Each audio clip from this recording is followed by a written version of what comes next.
Donc, on est en enregistrement. Aujourd'hui, on parle de la honte. Comment on peut transcender la honte? Est-ce que c'est possible de transcender la honte?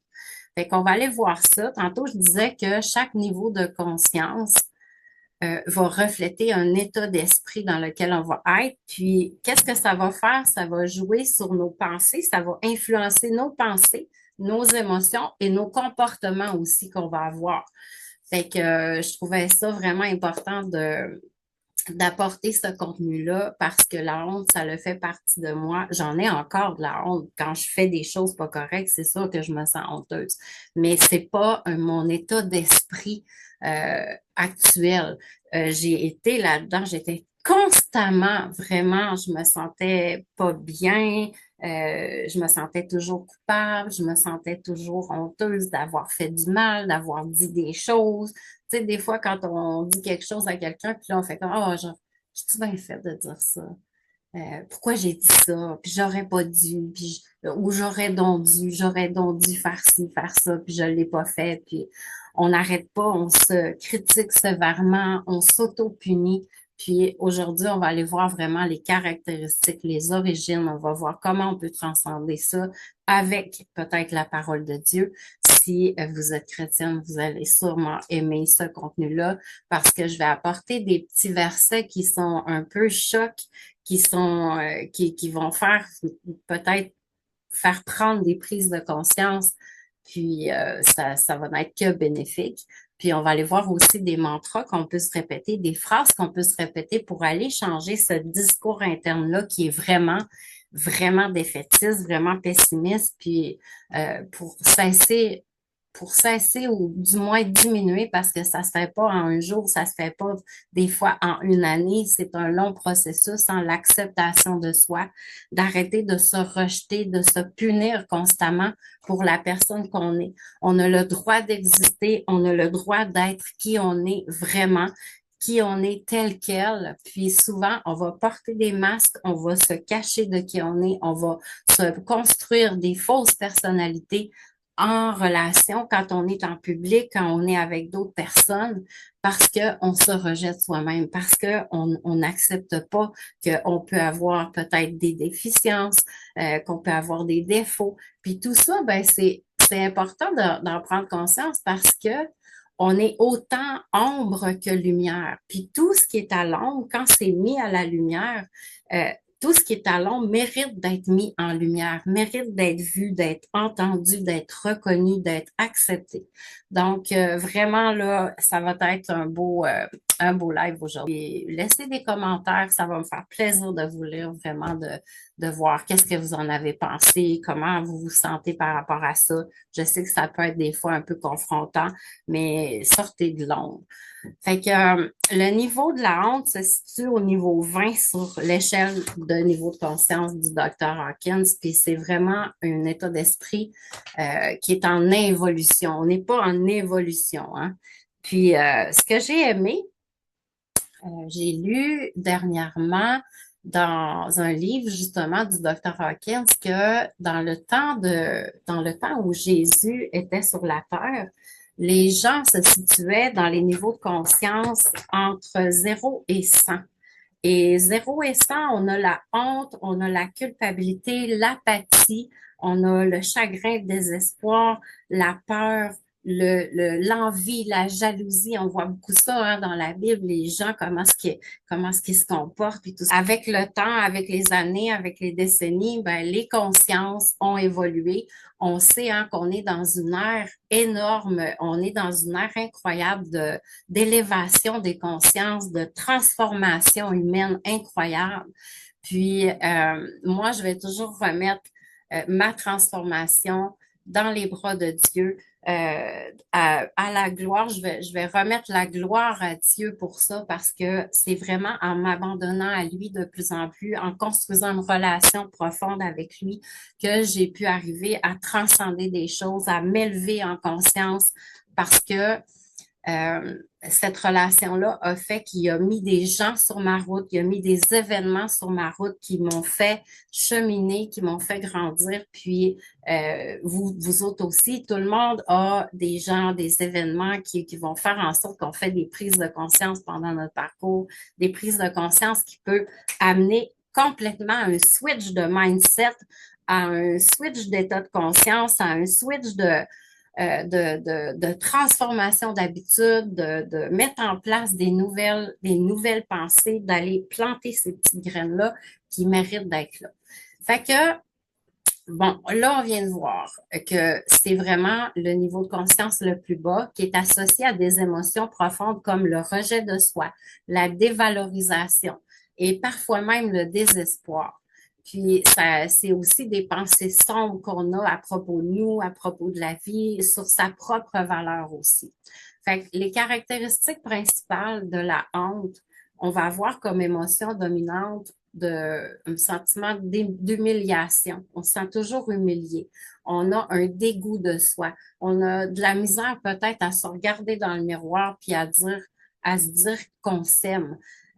Moi, je me rappelle, tu sais, je voulais, à chaque fois que je voyais un miroir, j'avais envie de le détruire, j'avais envie de le casser pour pas me voir la face parce que je me détestais. Puis, c'était assez incroyable aussi le discours mental, le discours interne que je pouvais avoir sur moi, sur ma valeur, vraiment une valeur de bonne à rien.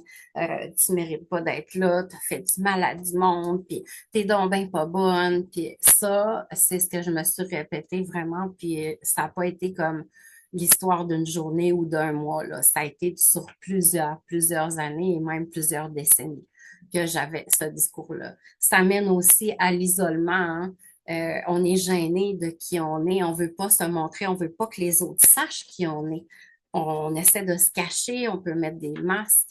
Fait que les émotions dominantes, vraiment, culpabilité souvent, condamnation, sentiment d'infériorité, de dévalorisation complète de sa personne, de son être. Puis la perception du monde, c'est qu'on est toujours en train de condamner. Puisque nous, on se condamne en premier, on va souvent condamner les autres.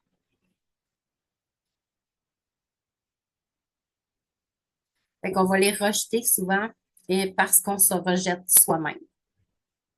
L'état intérieur, hein, le sentiment de jamais être assez, de pas être suffisant, de pas être à la hauteur, de pas être correct, de pas être aimé, de pas être, de sentir qu'on n'est pas accepté, qu'on est déconnecté de soi, puis qu'on est déconnecté des autres aussi. Je sais pas si ça vous est déjà arrivé, mais je sais qu'il est écrit que tout le monde a déjà vécu ces sentiments de honte-là, c'est ça.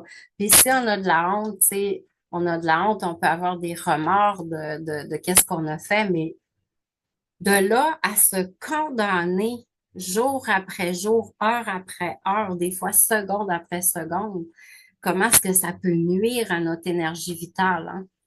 Fait que les comportements qu'on peut avoir aussi quand on vit beaucoup de honte, c'est qu'on va se mettre en retrait, on va s'auto-saboter constamment. Vraiment, l'auto-sabotage fait partie vraiment de la vie des gens qui se sentent vraiment honteux de tout. C'est difficile de mener des projets à terme parce que on se dévalorise, on se sent inférieur, on va se comparer tout le temps, puis ça finit par faire que on va abandonner nos projets. Puis ça, je l'ai vécu vraiment beaucoup dans le passé. Je passais d'un projet à un autre, j'étais constamment à me dire à quoi bon de faire ça, à quoi bon de continuer ça. Tu sais, de toute façon, je pars tellement de loin, ma vie, c'est de la haine, tu sais, des choses comme ça. Puis, les comportements destructeurs aussi qu'on peut avoir, l'autopunition, de se punir constamment, de se punir, d'être comme juste en vie, tu sais, d'avoir des addictions aussi, ça peut être des comportements vraiment parce qu'on a de la misère à se vivre. Puis, puisqu'on a de la misère à se vivre, on va gober, on peut être addictif à n'importe quoi, hein, aux jeux, au porno. On peut être addict aussi voyons, à l'alcool, aux drogues, à la médication aussi, dépasser notre dose de médication. On peut être addict à des achats compulsifs. Fait que tout ça va servir à juste venir se récompenser, comme se récompenser sur le coup, mais ça fait qu'on se punit en faisant ça. On s'auto-sabote, on se détruit à petit feu. Donc, ça, c'était les caractéristiques. Et aussi, on peut ajouter le discours interne qui est vraiment défaitiste. Hein, je mérite pas d'exister, je vaux rien. Je suis une honte pour les autres, pour ma famille, pour Dieu même. On s'est construit un monde intérieur, on a internalisé des messages négatifs sur nous avec le temps, avec les années, puis la honte, elle a pu prendre beaucoup d'ampleur ou elle a pu diminuer. Fait que si je te demande où est-ce que tu en es avec la honte, est-ce que ça l'a diminué avec le temps ou ça l'a évolué, la honte que tu avais de toi? C'est lourd à vivre, là, vraiment, là, ça, je le comprends si vous êtes là-dedans, vous vivez ça constamment. La dépression, j'ai déjà lu que la dépression était synonyme de dépréciation. Dépression égale dépréciation. Qu'est-ce que tu penses de toi-même? C'est quoi le discours que tu as à propos de toi-même? Puis, ça peut être aussi la dépression. Quelle pression est-ce que tu t'es infligée dernièrement, ces derniers temps, pour arriver à la dépression? Parce que, à un moment donné, c'est comme l'homéostasie, hein, qu'on parle, tout système vivant soumis à une période de stress suivie d'une période de repos revient à son équilibre parfait. Peut-être que tu t'es poussé constamment, constamment, constamment dans tes limites. Peut-être que tu as voulu tellement plaire aux autres que tu t'es perdu en chemin, que tu t'étais mis tellement une pression pour être à la hauteur, pour être comme quelqu'un que tu admires ou comme les autres voudraient que tu sois, puis que tu n'arrives pas à ça. Combler aussi toujours les besoins des autres avant les tiens, ça peut amener à une dépression. Là, ton cerveau, ton être, ton âme a besoin de dépressuriser, d'enlever la pression que tu t'es mise dans les derniers temps. Dépression égale dépréciation. Qu'est-ce que tu penses de toi-même ou qu'est-ce que tu as pensé dernièrement de toi? Et une dépression. Tu as besoin d'enlever la pression que tu t'es mise. Maintenant, on arrive dans les origines de la honte. La honte peut provenir vraiment de différentes sources, puis des fois, elle provient vraiment de l'enfance, de personnes qu'on a eues dans notre entourage. Ça peut être de notre famille, mais aussi de d'autres personnes. Ça peut être à l'adolescence aussi. On a eu des relations qui nous ont amenés qui ont fait qu'on a eu des traumatismes. Ça peut être de la violence, ça peut être des abus, ça peut être des humiliations qu'on a subies de façon répétitive dans l'enfance ou à l'âge adulte ou à l'ado. On a eu l'impression qu'on méritait ces violences-là. À un moment donné, on a eu l'impression qu'on les méritait, qu'on n'était jamais correct, qu'on avait quelque chose qui allait pas chez nous, que qu'on n'était pas digne d'être aimé, qu'on n'était pas digne d'être respecté. On était toujours en faute. On se sentait constamment en faute, puis pas correct. Jamais à la hauteur. On s'est mis à penser qu'on était la cause de qu'est-ce qui nous arrivait et qu'on l'avait cherché, qu'on avait cherché cette violence-là, ces abus-là. Et il y a un prêtre que j'étais allée voir pour aller me libérer de choses que j'avais.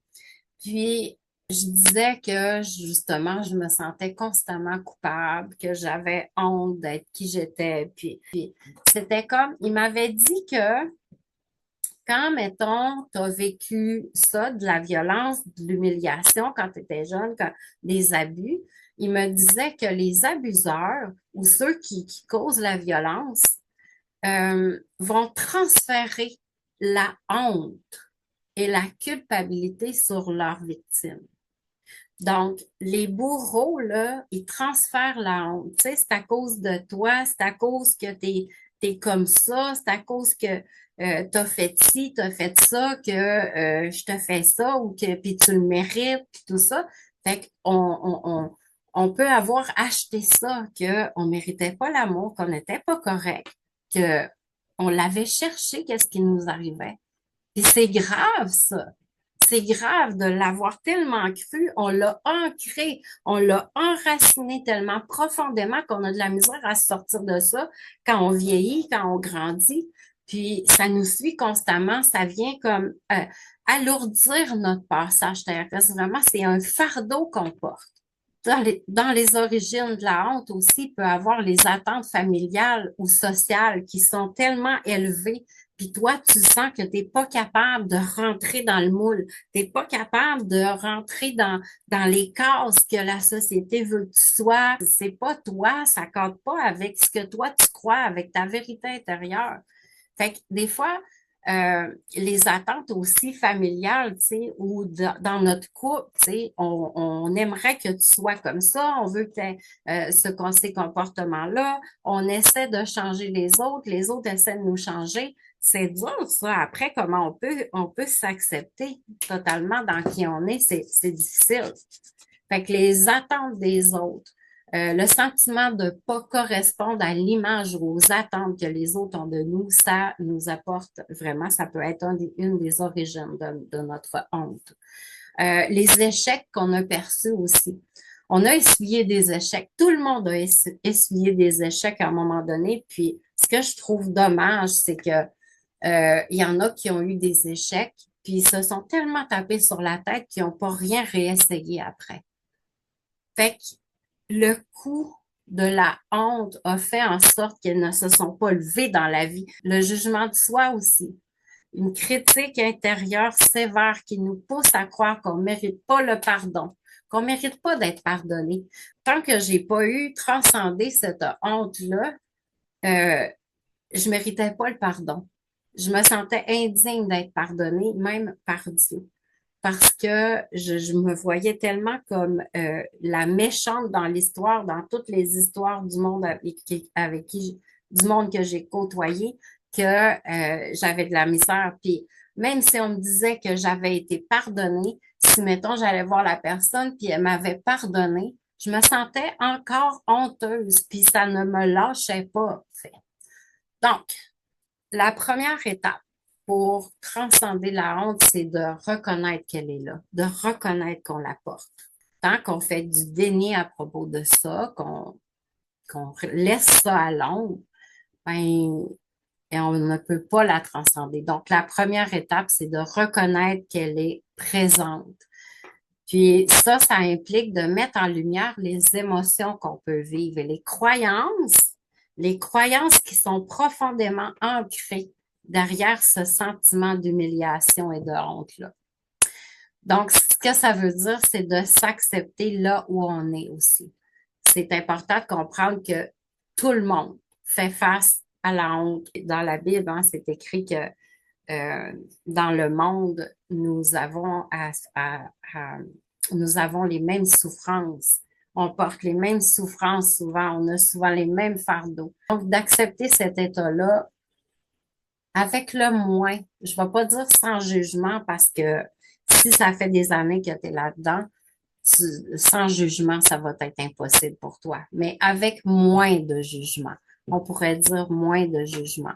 C'est la première étape vers une libération de la honte. D'identifier aussi les sources de la honte. On en a parlé tantôt des origines. L'autocompassion, c'est l'antidote de la honte. Ce qu'on peut faire, c'est de changer le dialogue intérieur qu'on a, de remplacer les pensées toxiques qu'on a, comme je suis pas assez, je mérite pas d'être aimée, je mérite pas d'être pardonnée, je suis bonne à rien, je vaux rien, de les remplacer par des affirmations positives. Mais affirmation positive, des fois, n'égale pas à qu'est-ce qu'on va croire parce que des fois, c'est tellement ancré profondément que de se dire, OK,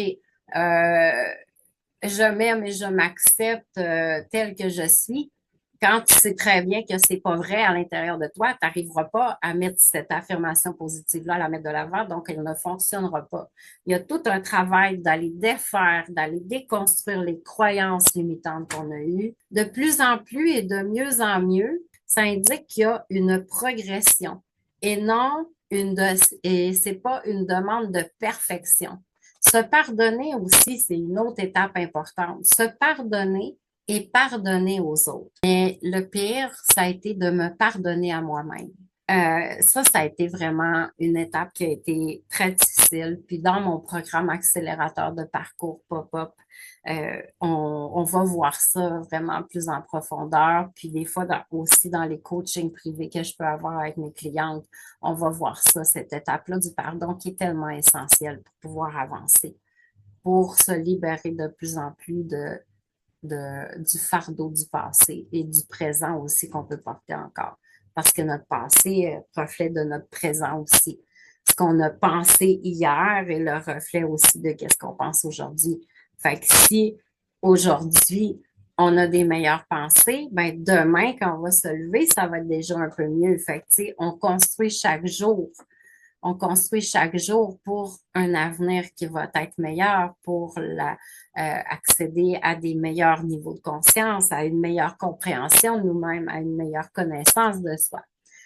De se reconnecter aussi aux autres. Ça peut être un des trucs pour transcender la honte. Et à travers la connexion avec les autres, d'aller partager nos luttes avec des personnes de confiance, ça peut vraiment nous aider, puis c'est tellement libérateur. C'est vraiment libérateur. Puis c'est écrit dans la Bible hein, qu'on vit tous dans le monde les mêmes souffrances. Fait que c'est de trouver des personnes de confiance, des fois qui ont apporté des tranches de vie, qui nous ont sonné une cloche, qui ont dit hey, ben moi aussi je vis ça. Sais-tu quoi? Moi aussi je vis ça, puis à ce niveau-là, puis juste le fait de pouvoir en parler, c'est vraiment libérateur. De chercher du soutien aussi, c'est un des autres trucs. Ça peut être vraiment bénéfique d'aller parler à des thérapeutes, à des chrétiens, hein, si tu as la foi ou si tu as un manque de foi, de peut-être aller parler à d'autres chrétiens, chrétiennes, comment qu'ils la vivent leur foi, comment ils ont, comment le pardon est arrivé dans leur vie, comment ils font pour pardonner, comment ils font pour se sentir aimés de Dieu et comment ils font aussi pour construire une meilleure relation avec Dieu. Comment ils vivent leur vie de chrétienne humaine pas parfaite.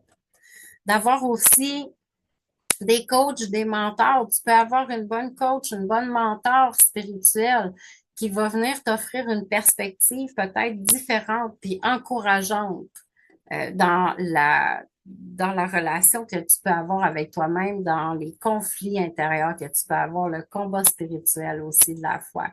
De créer aussi des relations saines, de s'entourer de personnes qu'on ne se sent pas constamment jugé, qu'on se sent pas rejeté, des personnes qui sont bienveillantes, qui peuvent t'aider justement à peut-être déconstruire des croyances que tu as qui sont liées à la haine, à la honte, à la haine de soi, le rejet de toi. Aussi, la gratitude dans le fait d'apprécier chaque jour, de se nommer au moins 3 choses pour lesquelles on a de la gratitude. 3 choses pour lesquelles on a de la reconnaissance. Il y en a tellement des choses pour lesquelles on peut être reconnaissant. C'est d'aller les rechercher, d'aller semer ça, d'aller vraiment faire ressortir le meilleur. Puis la méditation pleine conscience, la méditation et la pleine conscience aussi peuvent être des bons trucs parce que ces pratiques-là de méditation, de pleine conscience, vont t'aider à te reconnecter, à te connecter avec tes sentiments, avec tes émotions, l'émotion de honte qui est là, sans t'y attacher. Fait qu'il y a vraiment des bonnes méditations guidées. Tu peux aller chercher sur YouTube méditation pour libérer la honte. Prières pour libérer la honte. Il y a des thérapies aussi qui existent sur les traumas qu'on a pu avoir. Hein. Il y a vraiment beaucoup de techniques là, qui existent pour nous aider vraiment. Des approches comme le MDR, les thérapies cognitivo-comportementales, ça peut vraiment aider à transformer les croyances négatives qui sont profondément ancrées. Ensuite, pour moi, ce qui a été la meilleure, ça a été d'avoir une connexion spirituelle. La transcendance de la honte passe aussi par le spirituel, hein, en se connectant à quelque chose de plus grand que soi. en se connectant à la nature, à Dieu, à Jésus. Et on peut demander à Dieu de recevoir la paix, de nous aider à pardonner. Moi, j'ai fait ça, de m'aider j'ai demandé à Dieu de, de m'aider à me pardonner, de m'aider à pardonner aux autres. Puis d'élever ma conscience justement que le monde est souffrant. On porte toutes des souffrances. Puis quand on est conscient de ça, on est dans une meilleure compréhension de l'humain, on est dans une meilleure compréhension de soi et de l'autre aussi. Fait que d'être plus enclin à pardonner, c'est déjà tellement plus doux dans notre vie. Fait qu'on peut demander à recevoir sa paix, on peut demander à recevoir le pardon, lui demander de nous aider à pardonner. Mon Dieu, remplis-moi d'amour, remplis-moi tellement, tellement que ça déborde. Parce que souvent, nous, on manque beaucoup d'amour, mais si on demande à Dieu, si on demande à la source même de venir nous remplir d'amour, ça peut vraiment aider. Puis ça arrive pas comme bang, on va s'aimer du jour au lendemain. Non, non, non. Mais on va se rendre compte que, mettons, une semaine après, 2 semaines, un mois, 3 mois, un an après, on dit, hey, wow, le chemin que j'ai parcouru dans l'estime de moi, dans l'acceptation de qui je suis, dans la reconnaissance de mon droit d'exister, d'être en vie. Et là, il me passe des frissons parce que c'est vraiment de reconnaître notre droit divin d'exister, de mériter l'amour, de mériter le pardon, de mériter l'acceptation de tel qu'on est, de la personne telle que l'on est, autant dans notre ombre que dans notre lumière. Dans Luc 12, dans Luc chapitre 12, il n'y a rien de caché qui ne doive être découvert, ni de secret qui ne doivent être connus. C'est pourquoi tout ce que vous aurez dit dans les ténèbres sera entendu dans la lumière. Peu importe qu'est-ce que tu as fait, d'être capable de l'exprimer va t'aider à le libérer. Tu vas arrêter de vouloir constamment aller le geler, aller l'engourdir, aller le pousser encore plus parce que c'est quoi? La honte, la culpabilité, là, elles savent nager. Fait que même si tu essaies de les enfouir, de les enfouir, de les enfouir bien profond, un jour ou l'autre, ça va te retaper. Ça va te retaper dedans. Puis, pour moi, c'est tellement important d'aller faire un ménage de fond, de profondeur. Puis dans l'accélérateur pop-up, on le fait, ça, ce ménage-là. On va voir vraiment qui on est. Parce que tant qu'on n'a pas rencontré la pire version de nous qu'on a peut-être été, pas qu'on a peut-être, mais qu'on a été, on va avoir de la difficulté à accéder à la meilleure version de nous, à la version que Dieu a pour nous, à la vision que Dieu a pour nous, au projet de paix qu'il a placé sur notre cœur. On va avoir de la misère à entrer dans notre destinée, à vivre notre appel. Je pouvais voir exactement où est-ce que j'en étais, où est-ce que j'ai été dans le passé, puis, moi, ce que j'amène dans le programme Pop-Up, c'est que oui, on va aller voir cette partie-là, mais on va aller voir aussi tout ce à quoi tu peux aspirer, tout ce qui t'attend, tout ce que tu veux vraiment. Parce que ce qu'on veut vraiment, des fois, c'est inaccessible parce qu'on n'est pas allé faire justement ce voyage-là intérieur. Où est-ce qu'on est allé se regarder en face? Où est-ce qu'on est allé mettre les choses en lumière pour qu'elles puissent se libérer, pour qu'elles puissent après popper en d'autres choses qui vont être beaucoup plus constructives, beaucoup plus élévateurs, beaucoup plus transformateurs. Le fait de le verbaliser, de le sortir, de l'exprimer va être tellement libérateur parce qu'il y a des choses qu'on a gardées, il y a des secrets qu'on a enfouis bien profonds, là, puis qui nous empêchent d'être dans notre destinée, qui nous empêchent de vivre dans notre appel. Puis, Hébreux 10, 16, 17, car il dit d'abord, mais voici quelle alliance je vais établir avec eux après ces jours-là, dit le Seigneur. Je placerai mes lois dans leur cœur et je les graverai dans leurs pensées. Puis il ajoute, je ne tiendrai plus compte de leurs péchés ni de leurs fautes. Hey, c'est-tu pas assez beau? On a été rachetés par celui qui est mort sur la croix pour nous. Par le sang qui a coulé, on a été racheté. On est déjà couvert, couverte de toutes les fautes qu'on a eues dans le passé, qu'on a faites dans le passé, de toutes les fautes présentes qu'on fait et de toutes les fautes futures qu'on va faire aussi. Tout ce qu'on a à faire, c'est de demeurer en relation avec lui, de construire vraiment une relation avec lui et non pas d'avoir une performance parfaite. On est humaine, pas parfaite. On est des personnes humaines, pas parfaites. Parce que Dieu, il sait hein, qu'on va en commettre encore des fautes, qu'on en commet encore des fautes. Mais de renoncer aux œuvres qui sont mortes, hein, c'est écrit ça aussi dans la parole, renoncer aux œuvres mortes, comme la honte, la culpabilité, la colère, le ressentiment, ce sont tous des poisons pour notre âme. Ça nous empêche de nous épanouir, de nous élever, de suivre Dieu aussi, de bien suivre Dieu puis notre appel aussi.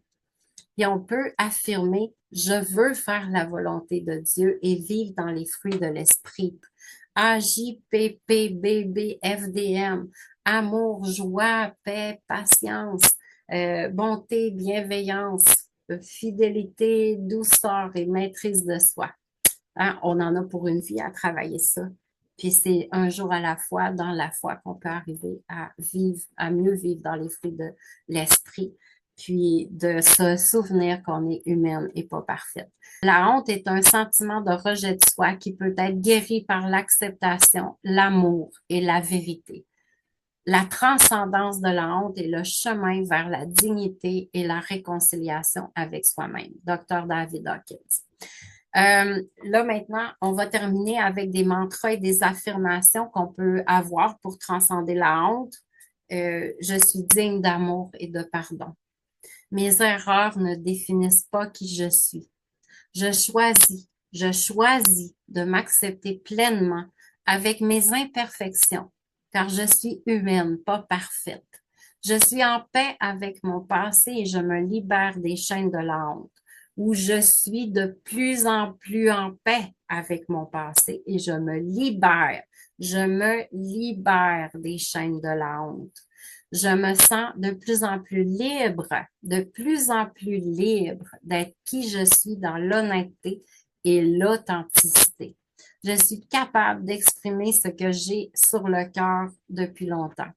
Je laisse tomber les masques et je dévoile qui je suis vraiment, quoi que les autres pensent. Quoi que les autres pensent. Parce que des jugements, il va toujours y en avoir. Des jugements, de la comparaison, de la condamnation, il va tout le temps y en avoir. Fait que je me libère de la honte de qui j'ai été car je suis enfant de Dieu. Je suis vêtue d'une nouvelle nature. J'ai le droit divin d'exister car j'ai été racheté à grand prix par le sang de Jésus, mon roi. Donc, pour terminer, la vraie liberté, c'est de ne plus laisser notre passé dicter notre présent et notre avenir non plus. Dieu a prévu un plan pour nous. Il a placé des projets de paix sur notre cœur. Il faut arrêter à un moment donné de se punir en se rejetant et en se condamnant. Essayer de s'accepter un peu plus de jour en jour dans notre totalité, hein, parce qu'on est ombre et lumière, faut pas l'oublier ça. On est ombre et lumière. Oui, on va commettre encore des fautes. Oui, on va avoir encore des manques. On n'est pas parfait. Il y a pire. Il y a la pire version de nous, mais il y a aussi la meilleure version de nous. Fait que un va pas sans l'autre, hein?